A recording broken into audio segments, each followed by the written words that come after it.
Voilà une résolution qui ne sert strictement à rien. Je me demande dans quel pays du monde on traite le gouvernement de dictature quand il perd les élections et qu'il le reconnaît, qu'il perd les référendums et qu'il le reconnaît.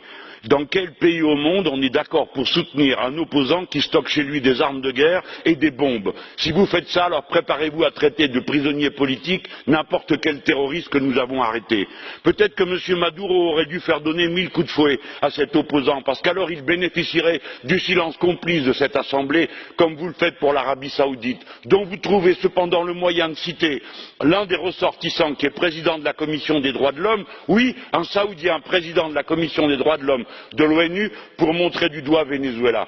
La vérité, c'est que vous ne vous occupez que de ceux qui défendent les pauvres pour les fustiger et les discriminer. La vérité, c'est que tout ceci participe à une entreprise de déstabilisation organisée par les États-Unis d'Amérique, qui font des coups d'État institutionnels comme ils l'ont fait au Guatemala, comme ils l'ont fait au Brésil, comme ils l'ont fait au Honduras, et que tout ceci n'est qu'un moment de propagande internationale de l'OTAN et des États-Unis d'Amérique. Ça ne vaut strictement rien, et je dis la colère de ceux qui aiment les gouvernements qui défendent les pauvres.